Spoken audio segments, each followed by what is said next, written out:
Ellie Morgan stared at her reflection in the scratched metal mirror of the women's correctional facility. 5 years had changed her. The once vibrant blonde hair that had cascaded down her back in soft waves was now cut shoulder-length, the luster dimmed by prison shampoo and stress. At 29, faint lines had begun to form around her blue eyes that had once sparkled with mischief and love, now clouded with regret. Today was different, though. For the first time in 5 years, Jacob was coming to see her. "Morgan!" The guard's voice echoed through the concrete corridor. "Visitor!" Ellie's heart hammered against her ribs. Why now? Why, after 5 years of silence, had Jacob finally decided to show up? The divorce papers had come 3 years ago, delivered by his lawyer. She had signed them without protest, understanding that she had no right to keep him tied to her mistakes. Yet she had never filed them, postponing the finality of their separation. She followed the guard down the corridor, wiping her sweaty palms against the rough fabric of her uniform. The walk to the visitation room seemed longer today. Each step brought her closer to the man she had loved since high school, the man whose life she had destroyed with one terrible decision. The visitation room was half full, the usual Saturday crowd of families reuniting across tables. Children perched on mothers' laps, spouses holding hands across tables, the air thick with whispered conversations and the occasional laugh. Ellie scanned the room, and then she saw him. Jacob sat at a table in the corner, his broad shoulders hunched slightly forward, dark hair longer than she remembered. He was staring at his hands, which were clasped tightly on the table's surface. He looked older, more weathered, but still unmistakably the Jacob she had fallen in love with at 17. As if sensing her presence, he looked up. Their eyes met across the room, and for a moment, Ellie forgot how to breathe. There was no hatred in his gaze, no anger, just a deep, unfathomable sadness that cut her to the quick. She approached slowly, giving him time to change his mind, to get up and walk away. But he remained seated, tracking her movement with those familiar brown eyes. "Hi," she said, her voice barely audible as she slid into the seat opposite him. "Ellie," he responded, and hearing her name on his lips after so long made her eyes sting with unshed tears. "It's been a while," she said, attempting to smile. 5 years, 2 months, and 16 days, he replied without hesitation. She blinked, surprised by his precision. "You counted?" "Every day." He cleared his throat. "You look different." "Prison will do that to you," she said, trying, for levity but landing somewhere closer to bitterness. Jacob reached across the table, his hand hovering inches from hers before retreating. "I'm sorry I haven't come before now." "Don't apologize." Ellie shook her head. "I never expected you to come at all. Not after everything." The weight of unspoken words hung between them. The accident, the trial, her sentencing, drunk driving, vehicular manslaughter, 8 years without parole. The headlines had been brutal. The small town of Millfield turned against her overnight, and rightfully so. She had taken a life. "I tried to hate you," Jacob said quietly. "I wanted to. It would have been easier." "I know," Ellie replied. "I wanted you to hate me too. I deserved it." Jacob's eyes searched her face. "Is that why you signed the divorce papers? Because you thought you deserved to lose me too?" Ellie looked away, unable to bear the intensity of his gaze. "I signed them because I love you. Because you deserve a life without the burden of a wife in prison." "A wife who made a terrible mistake," Jacob corrected. "A wife who's paying for that mistake." "A wife who killed someone," Ellie whispered harshly. "Jacob, don't minimize what I did. Mrs. Parker was walking home from the grocery store, and I was too drunk to even see her crossing the street. Her husband lost his wife of 40 years because I was too stubborn to call a cab." Jacob reached across the table again, and this time he took her hand. The contact sent a jolt through Ellie's system, the warmth of human touch, his touch, foreign after so many years. I know what you did, Ellie. I was there for the trial, remember? I heard all the details, but I also know who you are. The guilt you carry, the remorse you feel, it's etched into every line of your face. Why are you here, Jacob? Ellie asked, her voice breaking.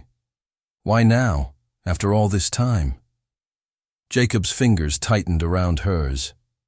Because I never filed. The divorce papers. Ellie's head snapped up, eyes wide. What? But your lawyer said... I know what he said. I told him to tell you I was proceeding with the divorce. I wanted you to have the freedom to move on, to not feel obligated to me. But I couldn't do it, Elle. I couldn't sever that last tie between us. I don't understand, Ellie said, her mind racing. You let me believe for 3 years that we were divorced, but we're still legally married? Jacob nodded, a faint smile touching his lips. For better or worse, in sickness and in health, remember. This goes beyond worse, Jake, Ellie said, withdrawing her hand. This is as bad as it gets. No, Jacob shook his head. The worst was living without you, knowing you were in here alone, thinking I had abandoned you. The worst was waking, up every morning and turning to reach for you only to find your side of the bed empty. Why didn't you come sooner? Because I was angry, he admitted. Not just at you, but at myself, at the situation. I needed time to process, to grieve, to figure out what I wanted. And what do you want? Ellie asked, afraid of the answer. Jacob leaned forward, his expression intense. I want my wife back. I've spent 5 years building a life that has a place for you in it when you get out. 3 more years, Ellie. 3 more years, and then we can start over. Ellie's throat tightened with emotion. Jake, I've changed. Prison changes people.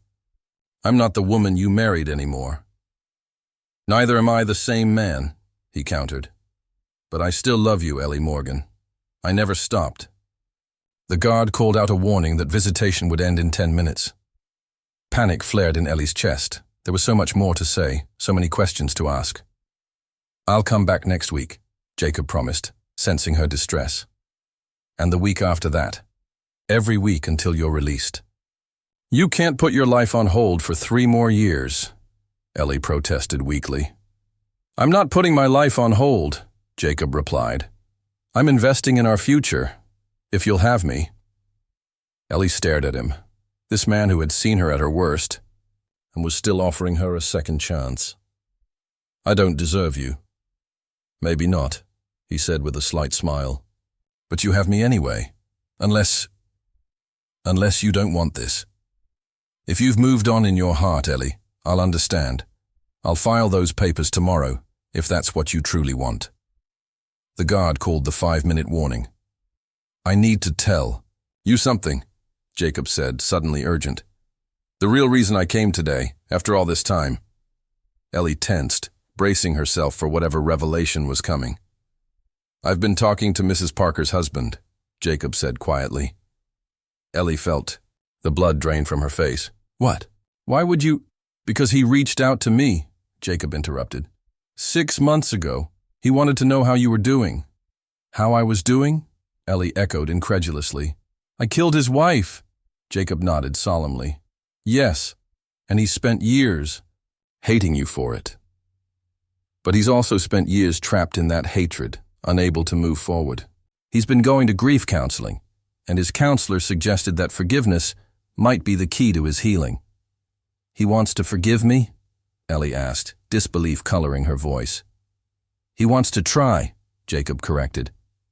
He asked if he could come with me next time. To meet you. To talk. Ellie's hands began to tremble. I can't face him, Jake. I can't look into the eyes of the man whose wife I killed. You can, Jacob insisted gently. You're stronger than you think, Elle. And this could be healing for both of you. The final warning sounded. 1 minute left. Think about it, Jacob urged. I'll be back next Saturday. Just think about it. As the guards began ushering inmates back to their cell blocks, Jacob stood, his eyes never leaving Ellie's face. "I love you, Ellie Morgan. I never stopped, not for a single day." Before Ellie could respond, he added, "And I've got a surprise for you.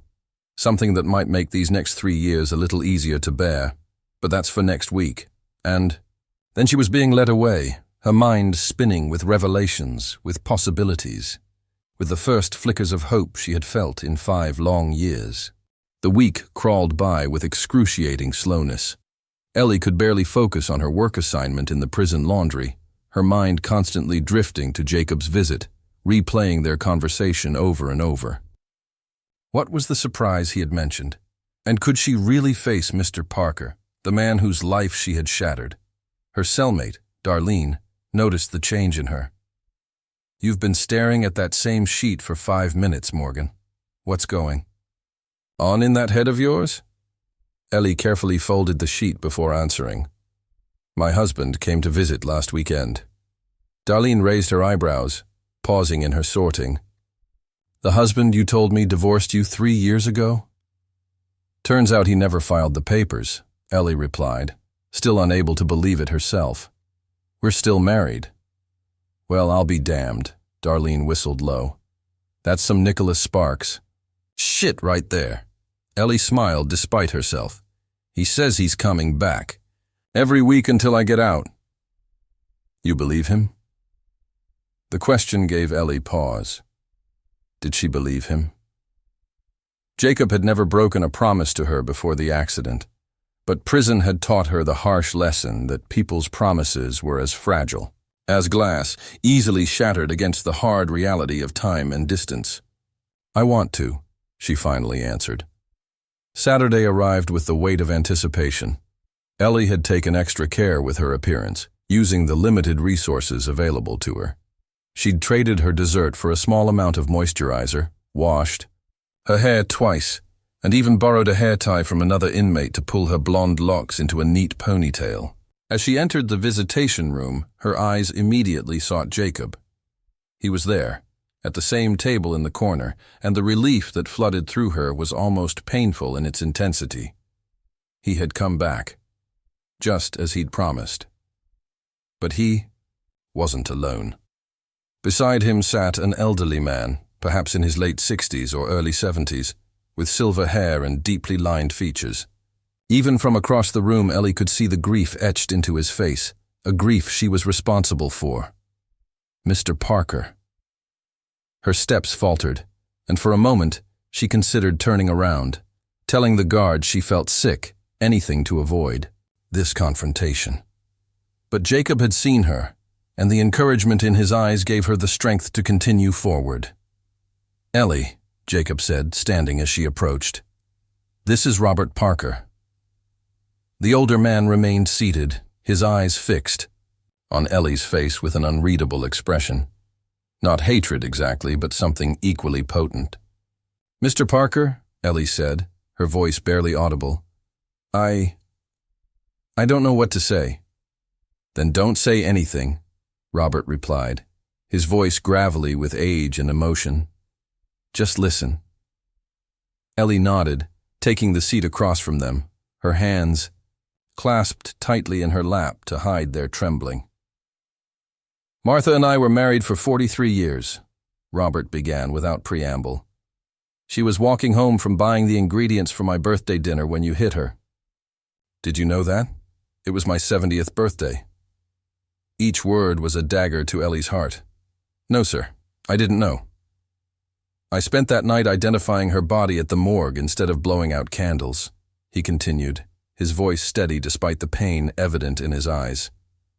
"And then I spent the next 3 years wishing it had been you instead of her." Jacob shifted uncomfortably beside Robert, but the older man held up a hand. "Let me finish, son. She needs to hear this."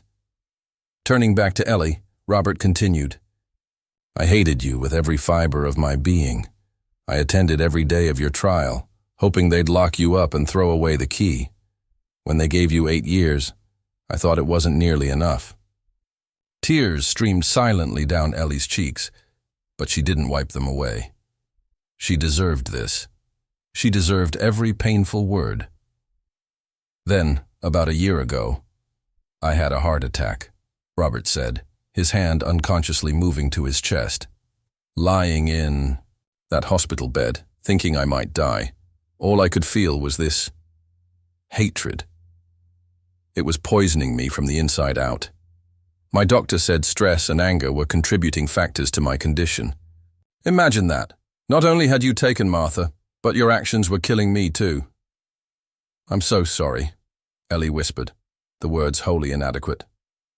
My daughter convinced me to see a grief counselor, Robert continued as if she hadn't spoken. It took months, but eventually I realized something important. Martha wouldn't have wanted this for me. She wouldn't have wanted me to spend whatever years I have left consumed by hatred. He paused, drawing a deep breath. Martha was the most forgiving person I ever knew. She believed in second chances, in redemption. She volunteered at a rehabilitation center for addicts because she believed everyone deserved the opportunity to rebuild their life after making mistakes. Ellie looked up in surprise. She hadn't known this about her victim, had never been allowed to know the woman as anything more than a name and a photograph shown in court. I'm not here to tell you I forgive you, Robert said firmly. I'm not there yet, and I may never be. But I'm here to start the process of letting go of my hatred, for Martha's sake, for my own sake. Thank you for coming, Ellie said quietly. I know it couldn't have been easy. No, it wasn't, Robert agreed. But your husband has been persistent. He's been visiting me for months, telling me about you, about who you were before the accident. He seems to think you're worth saving. Ellie's eyes moved to Jacob, who was watching her with an intensity that made her heart ache. I don't know about that. Neither do I, Robert said bluntly. But I'm willing to find out. I'll be coming with Jacob when I can. Not every week. My old bones can't make the trip that often. But sometimes. We'll talk. Maybe in time, we can both find some peace. With that, Robert stood, nodding at Jacob. I'll wait for you in the car, son. Take your time. As the older man walked away, Ellie let out a shaky breath she hadn't realized she'd been holding. That was, unexpected. I'm sorry I didn't warn you, Jacob said, reaching across to take her hands. I was afraid you'd refuse to see him. I might have, Ellie admitted.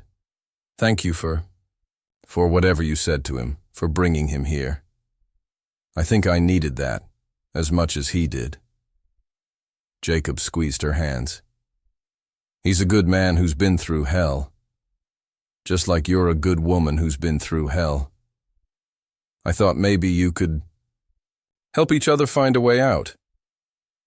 You mentioned a surprise last week, Ellie said, changing the subject, emotionally drained from the encounter with Robert Parker. Jacob's face brightened. Yes, I did. Actually, there are two surprises. The first is this. He reached into his pocket and pulled out a small velvet box. Ellie's breath caught. Jake! No, it's not what you think, he said with a small laugh, opening the box to reveal a simple silver chain with a wedding band hanging from it.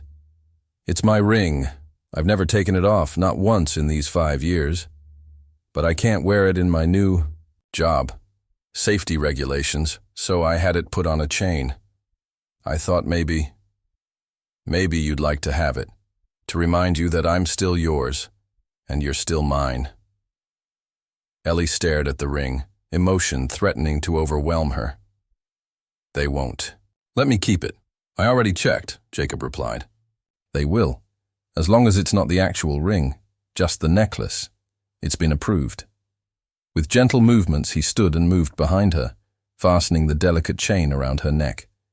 The weight of his wedding band settled against her collarbone, a tangible reminder of his commitment. What's the second surprise? Ellie asked, as he returned to his seat. I've moved, Jacob said, his eyes alight with excitement. I've taken a job at the Millfield Construction Company, overseeing their new development just 20 minutes from here. I've rented an apartment nearby so I can visit more often. Not just Saturdays, midweek too when you're allowed visitors. Ellie's eyes widened. You moved for me? What about your job in Portland? Your friends? Portland was never home without you, Elle, he said simply. As for friends, the ones who matter understood. The rest, well, they weren't really friends, to begin with. I don't want you to put your life on hold for me, Ellie protested weakly. I'm not, Jacob insisted. I'm building a life, our life, piece by piece, so that when you walk out of here in 3 years you have something solid to step into. A home. A future. Ellie was speechless, overwhelmed by the depth of his devotion. There's something else, Jacob continued, his voice dropping lower. I've been saving for the past 5 years, every extra penny. By the time you're released, we'll have enough to move away from Millfield if that's what you want. Start fresh somewhere, no one knows our story. The thought was tempting, escaping the whispers, the judgmental stares that would inevitably follow her in Millfield. But no, Ellie said with surprising firmness. Running away won't change what happened. Mrs. Parker died in Millfield. Her husband lives in Millfield. If I'm truly going to atone, to rebuild, I need to do it there. Facing the consequences of my actions every day, Jacob studied her face, pride evident in his expression. You've changed, Ellie. Prison changes people, she repeated her words from the previous week.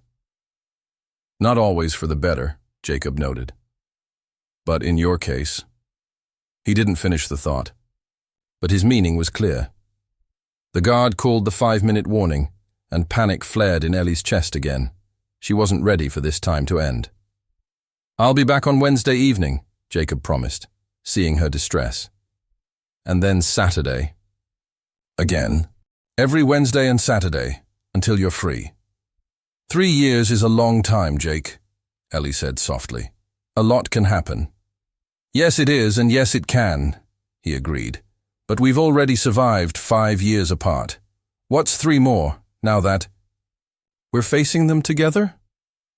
As the final warning sounded, Jacob stood, leaning across the table to press a quick, soft kiss to Ellie's forehead, brief enough that the guards wouldn't intervene. I love you, Ellie Morgan, he whispered, and nothing, not prison, not time, not the opinions of others, is going to change that. I'll see you Wednesday. As Ellie was led back to her cell block, her fingers touched the ring hanging from the chain around her neck. For the first time in 5 years, the future didn't stretch before her as an endless void of regret and loneliness. For the first time in 5 years, she had hope.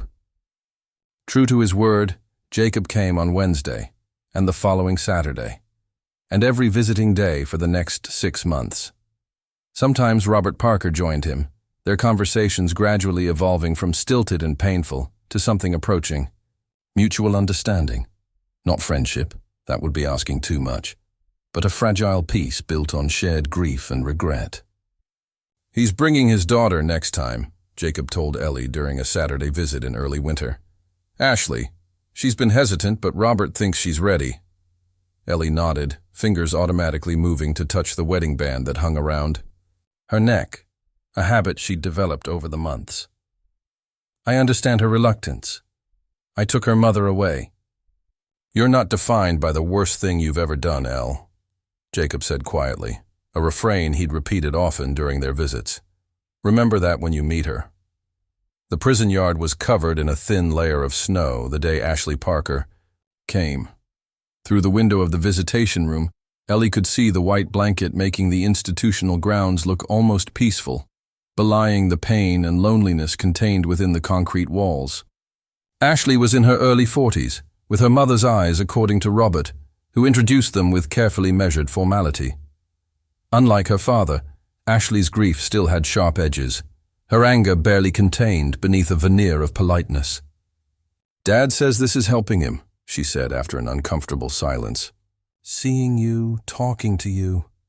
He says it's helping him let go of the hatred. I hope it is, Ellie replied softly. Your father deserves peace. What he deserved was to grow old with Mom, Ashley shot back, then closed her eyes briefly, composing herself. "I'm sorry, I promised Dad I would try." "Don't apologize," Ellie said. "You're right. He did deserve that, and I took it away from him. From you. I will live with that knowledge every day for the rest of my life." Ashley studied her, searching for something in Ellie's face. "You know what the hardest part is. You don't look like a monster. You look normal. Like someone I might have been friends with under different circumstances."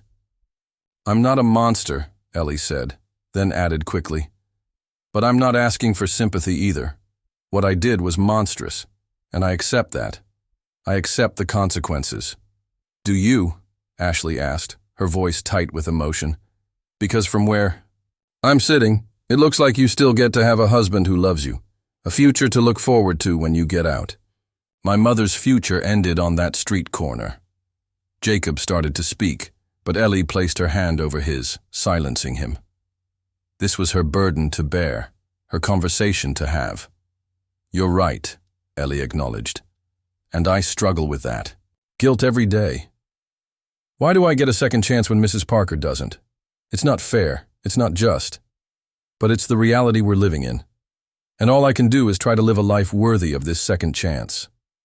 Ashley's eyes filled with tears. "I have children, you know, 2 little boys. They never got to meet their grandmother because of you." The words struck Ellie like physical blows.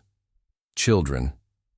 Of course there would be children, a whole family tree of lives affected by her selfish decision that night. "I can't change what happened," Ellie said, her voice breaking. "I can't bring your mother back. I would give anything, my freedom, my future, my life, if it would change what happened, but it won't. All I can offer you is my deepest regret, and the promise that I will spend every day trying to be someone who deserves to be alive when she isn't." Ashley wiped away her tears, nodding slightly. "My oldest, he's 6.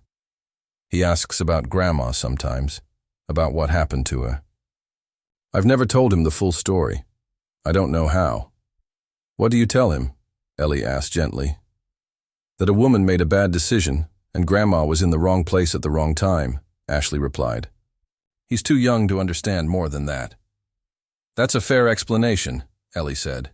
"When he's older, if you ever want me to talk to him, to help him understand the consequences of drinking and driving, I would be willing."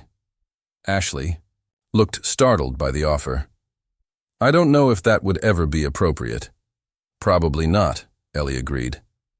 "But the offer stands if you ever change your mind." The conversation shifted then, moving to safer topics.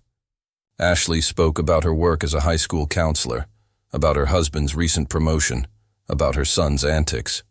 Normal life continuing in the wake of tragedy. By the end of the visit, the tension had eased slightly, though Ashley's eyes still held a wariness that Ellie knew might never fully disappear. "I can't forgive you," Ashley said as she prepared to leave. "Not yet. Maybe not ever. But I'm glad I came. Seeing you as a person, rather than the faceless monster in my nightmares, it helps somehow. Thank you for coming," Ellie said sincerely. "It means more than I can express." As Robert and Ashley left, Jacob stayed behind, his expression thoughtful. "You handled that well." "Did I?" Ellie wasn't sure. "I feel like nothing I say can ever be enough." "It can't," Jacob agreed simply. "But it's not about saying the right thing, Elle. It's about acknowledging the truth and showing them that their pain matters to you." Ellie nodded, grateful once again for Jacob's steadying presence. "How are things at work?" she asked, changing the subject. Jacob's face lit up, as it always did when he talked about the construction project he was overseeing. "We've finished the foundation work on the community center. Next week we start on the frame. It's going to be a beautiful building, Elle. The town really needs it." "I'm proud of you," Ellie said, meaning it, taking on such a big project. "It keeps me busy while I'm not here with you," he replied with a small smile. "And speaking of being here with you, I have news. Good news, I hope." The best, Jacob confirmed, reaching across to take her hand. I've spoken with the warden about the possibility of you joining the prison's rehabilitation program. Ellie's eyebrows rose in surprise. The rehabilitation program was highly selective, offered only to inmates who had demonstrated exceptional behavior and a genuine commitment to reform. Participation meant additional privileges, including extended visitation hours and, in some cases, supervised trips outside the prison walls for community service. Jake, those spots are incredibly competitive, Ellie said, trying not to get her hopes up. And with my offense, the warden is considering it, Jacob interrupted. Your record here has been spotless. Your work supervisors have given you excellent reviews. And the fact that the victim's family is actively participating in your rehabilitation process weighs heavily in your favor. Hope bloomed in Ellie's chest, cautious but persistent. When will we know? Within the month, Jacob said. But I have a good feeling about it, Elle. Really good. The possibility of additional privileges, of more time with Jacob, of contributing. Something positive to the community. It was almost too much to hope for. But Jacob's confidence was infectious, and Ellie found herself daring to believe. As winter gave way to spring, Ellie's acceptance into the rehabilitation program coincided with the first green shoots pushing through the prison yard's soil. New beginnings, fragile but determined. The program required additional counseling. Sessions, group therapy, and community service projects within the prison. But the rewards were worth the extra effort. An additional visiting day each week, and the promise of supervised community service beyond the prison walls after 6 months of exemplary participation. With each passing day, each visit from Jacob, each difficult but healing conversation with Robert Parker, each letter from Ashley, who had begun writing occasionally after their meeting, Ellie felt herself transforming. The guilt remained. It would always remain, but it was no longer crushing her under its weight.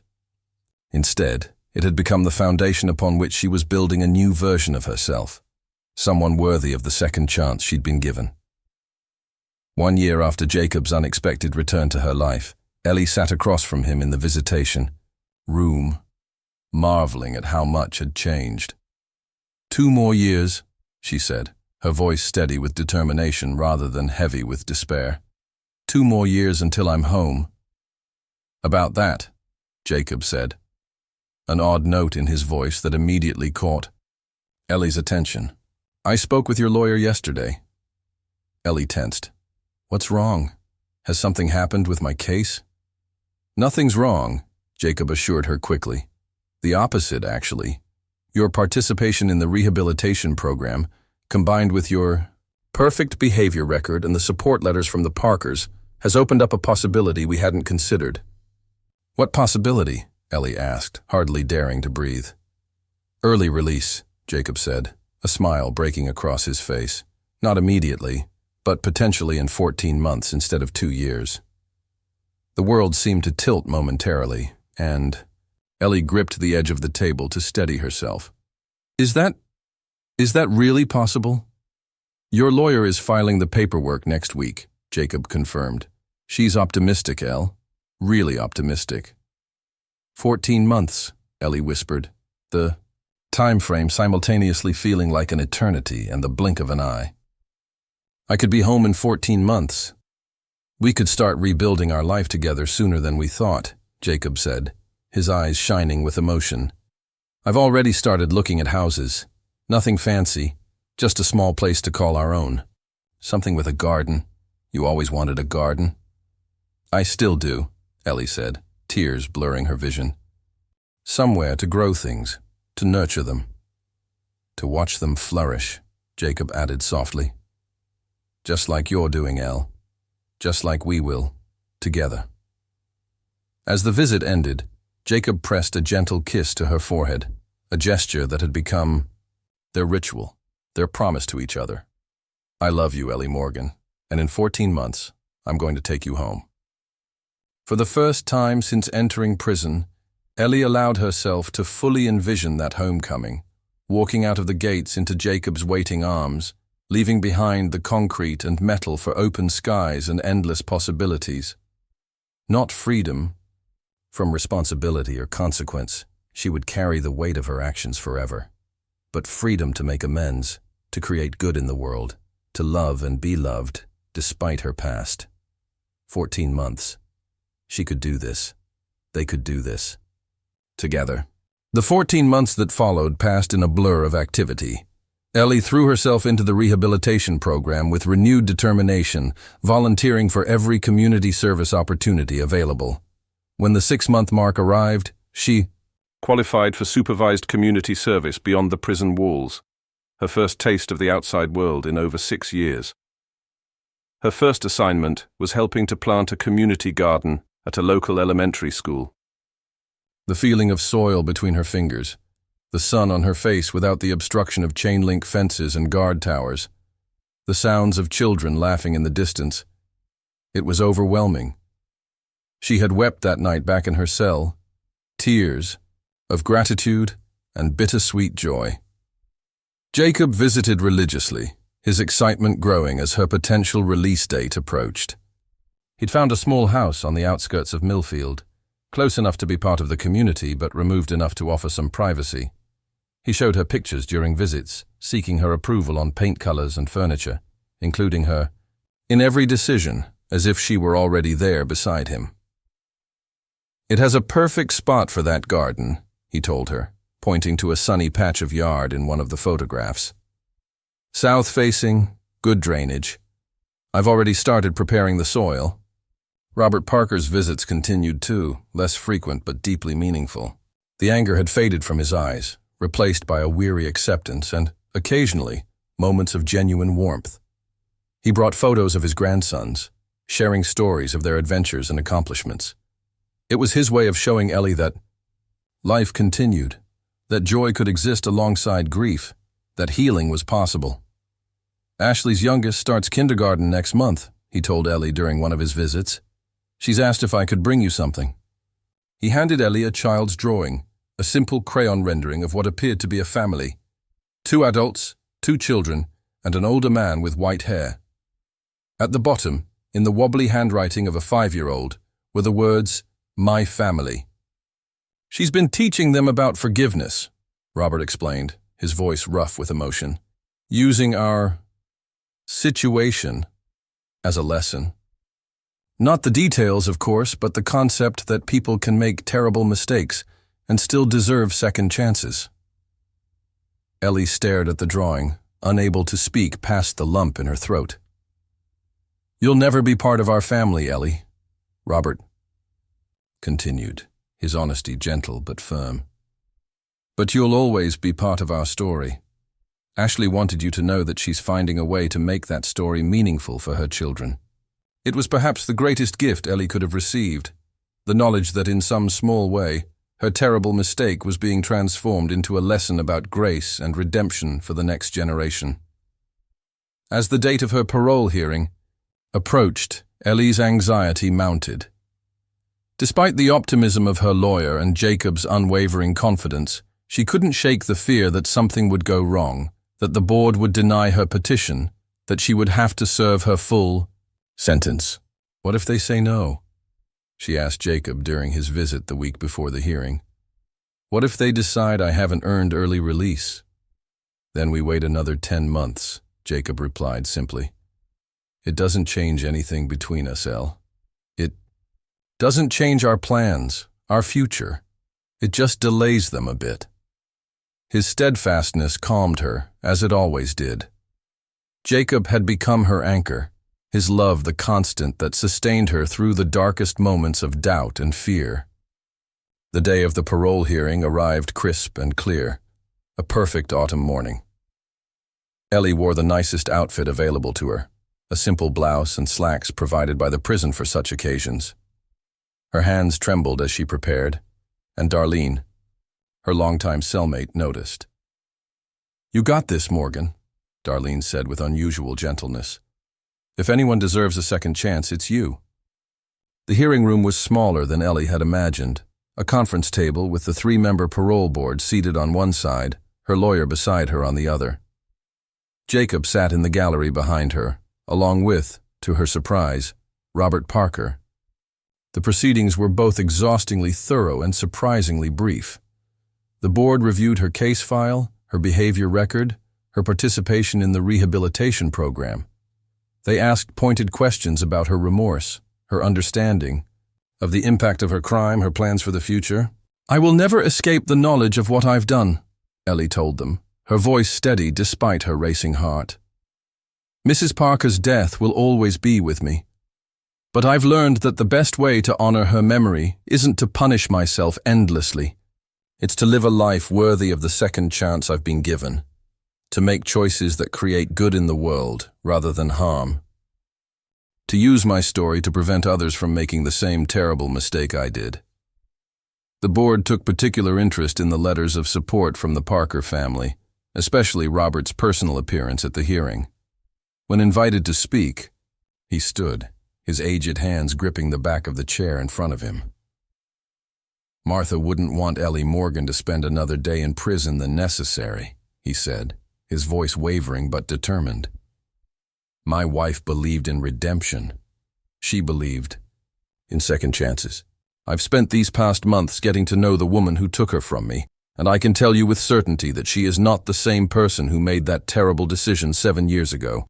If Martha were here, she would be the first to advocate for Ellie's release."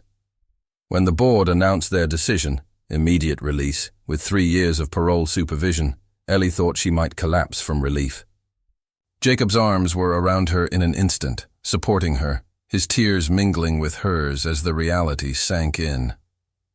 "You're coming home," he whispered, his voice breaking with emotion. "Today. Right now. You're coming home."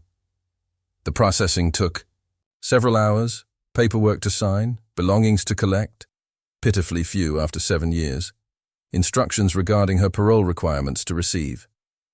By late afternoon, Ellie stood at the threshold of the prison gates, clutching a small box, containing everything she owned, staring at the world beyond with equal parts terror and exhilaration. Jacob waited by his truck in the parking lot, his face split in a grin that seemed to contain all the joy in the universe.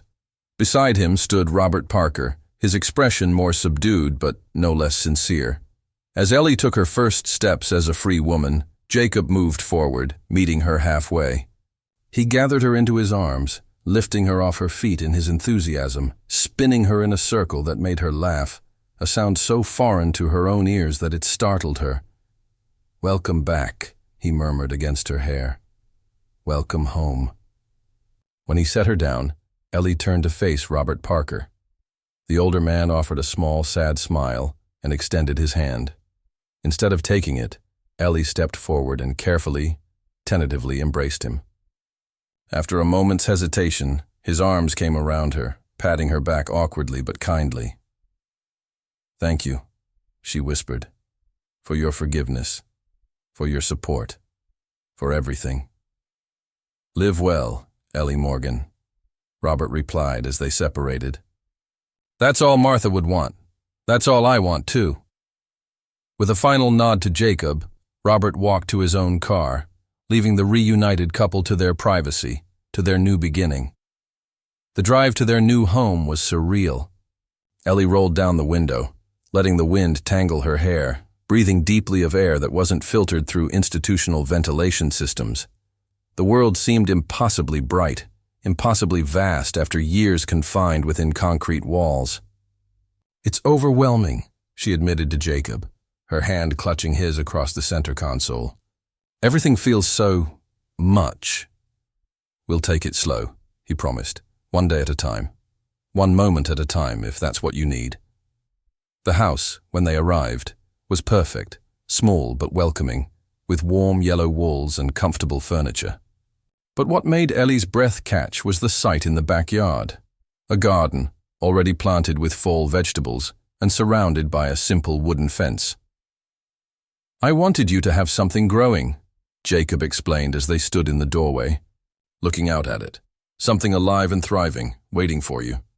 Ellie turned to him, this man who had waited 7 years for her, who had loved her through her worst mistake and her long redemption, who had believed in her when she couldn't believe in herself, who had prepared a home and a future for them when others would have walked away. How did I get so lucky? She asked, cupping his face in her hands. After everything I did, how did I end up here with you? This isn't luck, Elle, Jacob replied, his eyes serious despite his smile. This is choice. Every day for the past 7 years, I chose to love you. And every day for the rest of our lives, I'll make that same choice. Just like you chose to face what you did, to accept the consequences, to rebuild yourself into someone stronger and wiser than before. I love you, Jacob Morgan, Ellie whispered, using his full name as she rarely did, needing him to feel the weight and significance of her words. I will spend every day of the rest of my life trying to be worthy of your love. You already are, he insisted, pulling her close. You always have been. As the sun began to set on her first day of freedom, Ellie stood in her garden, feeling the dirt beneath her bare feet, watching the golden light play across the leaves of plants. She would nurture and harvest. Jacob moved around the kitchen behind her, visible through the window as he prepared their first dinner together in their new home. The weight of the past would always be with her, the knowledge of what she had done, the life she had taken, the pain she had caused. But alongside it now was something else, the possibility of redemption, of creating good to balance the harm, of building a future shaped by gratitude and purpose rather than shame and regret.